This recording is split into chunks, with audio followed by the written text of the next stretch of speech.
Like Jessica referred to, produce and produce vendors at farmers markets have been dwindling off. There's studies nationwide, one out of Cornell in the last 6 months about attendance at farmers markets going south.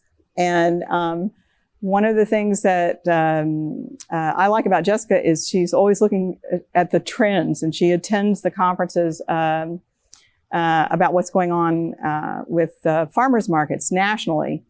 And this last year, we tried something that this organization recommended, and I thought it would be really a good thing, because it looks like people who go to farmers markets right now are roughly my age and older, and we're not getting a lot of the younger folks coming in to replace them. It looks like farmers markets are starting to be off trend.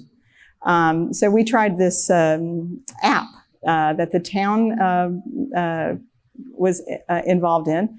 I don't know for sure how many people actually got orders through the app, but the idea was to get somebody to who was used to going to a farmer's market, or knew the vendor, or knew that there was going to be, something at the farmer's market that they really wanted to get, but they didn't have the time. So the app let somebody order it, and then the vendor would just have it so they could jump in and then go run their errands and not spend the 30 minutes that usually it takes to walk through all of our vendors and see what's going on. I love that. I don't think we're quite ready. We're quite there yet. But what we're concerned about as produce vendors is the lack of how many people are buying produce from farmers markets in Wake County and nationally is dwindling, and we're concerned that this trend is not getting a lot of attention. I brought with me a friend farmer from Garner, who I'd love for him to come up here and put his 2 cents in with me about this issue, but as much as you can do to market as a vendor, I have aprons with my logo on it. I wear this in the winter. I have 100 business cards. It's not changing that dynamic. And I think it's important that market managers understand what's going on with farmers markets nationally, and keep abreast of what kind of things they can do, not rely on what was done in the past. But we have to be innovative and start thinking about the future and the kids who are coming, the millennials who, they don't even know how to cook.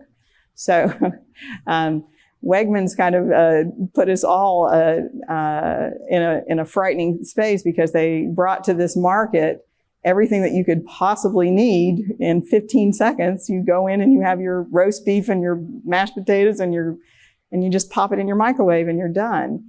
And the nutritional value of that food is not being discussed. And so as a produce vendor, I just wanted everybody who is looking at having farmers markets, and I really appreciate you guys hearing us out today, that this problem is we're seeing it in our business. I think Tom has been farming for 20 years, and he's been at farmers markets and has had a CSA, and his numbers are falling off. Tom and I attended a farm advocacy group in Wake County, CAFN, the Capital Area Food Network, on Monday. And we were there with 7 farmers, and it was the most depressing stories of everybody's produce farmers, everybody having to sell their farm. So my point is, if you want to have produce farmers at your farmer's market, I think you need to embrace the newest ways that technology can be used to help your vendors, but embrace your vendors. And it's hard to farm, and it's a really fabulous thing when a whole community can be engaged in a farmer's market and get healthy local food. There's nothing more nutritious than buying food directly from a farmer in your own community. In addition to it being a great community building activity and economically good for the community.